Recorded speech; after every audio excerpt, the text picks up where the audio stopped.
Hey guys, this is Lucas from Holding Absence and you are watching Forever Loud.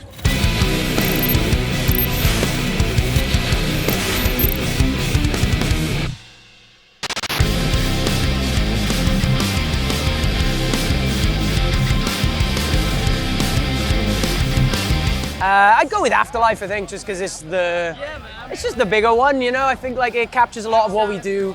But then if they wanted to listen to a second song, I'd say Wilt. Yeah.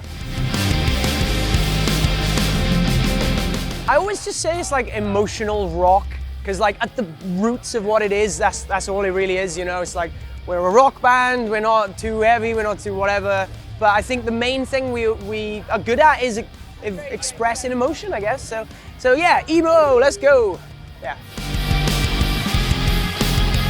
We've got an America tour with Silverstein and the Amity Affliction in August and September. Very excited about that. And then, honestly, at the moment, our calendar looks insanely busy afterwards, but I can't tell you any of that. So, but yeah, America's the next thing.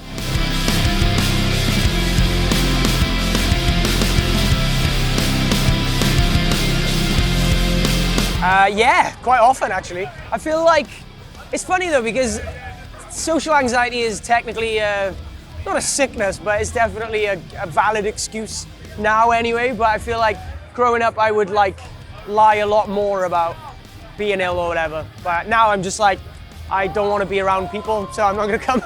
So yeah. Yep, fucking loads of times in my life.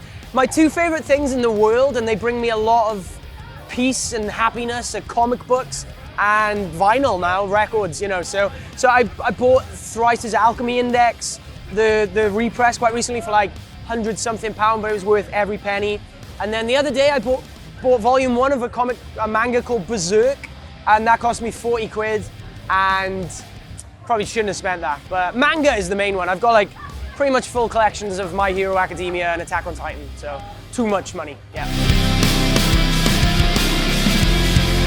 Nah, man. Me and my girlfriend went and had a weekend away in Liverpool quite recently, and we had takeout, and I got food all over the duvet, and I left, and the whole thing was spotless, and then there was just this like smudge of like barbecue sauce. So that's the closest I've ever got to trashing hotel room.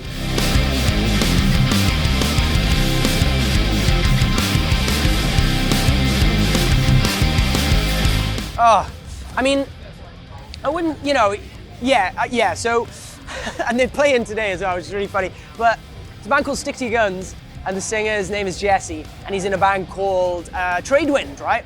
And Tradewind released one of my favorite albums ever called You Make Everything Disappear. It's an insane record, and we played in Paragon Festival, and I got really drunk on Jameson's, I think. I don't even drink whiskey. And I basically just punished the shit out of him about his side project. And like, all I remember is thinking, I fucked this. Maybe I don't think he wants to hear about this. But that is a really good album, so I have no shame in that, but I definitely wish I was less of a punisher. Yeah, sorry, Jesse. Woo, it's tough. I think like Scott would be the easy one to say he dies first, but he's smart as fuck, so I'd probably die first, really, because I'm like moderate. I'm like a 6 out of 10 on a physical and a mental, so I'm like in the middle category. But I'd say Ash Green 100% would last the longest, because he's a psychopath. I think he would do what it needed to be done in a zombie apocalypse. Yeah, so me first, Ash last. Ben and Scott would probably do a really good job of, you know, somewhere in the middle. Yeah. I mean, I sing along to too many songs, an annoying amount anyway, so I'd probably go with that one, because I really am not a very good dancer. Yeah.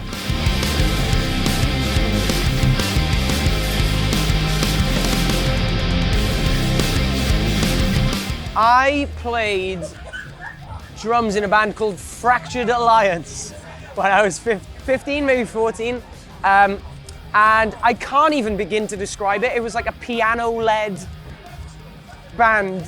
And I've never spoke about this before either, but it was weird. It was kind of like, I literally can't even describe it. It was like Evanescence fronted by like, I don't know, it was shit, man. yeah, that was the first one. Yeah.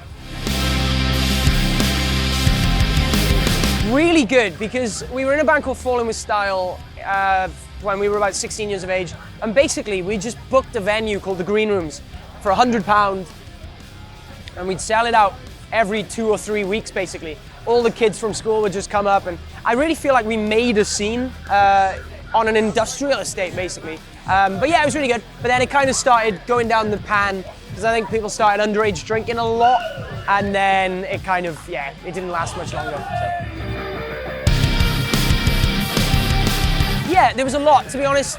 I mean, Bullet and Funeral were like the big two. But I was always a massive fan of Kids in Glass Houses. I think Smart Casual is such an insane record. The Blackout was one of my first shows ever, and I love The Best in Town as well. And I'll give a big shout out to a band called Straight Lines. They were, yeah, so good. So yeah.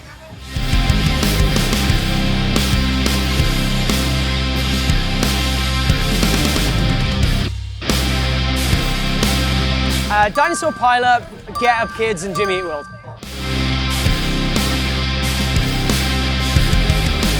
Oh, it's got to be horse racing. Yeah?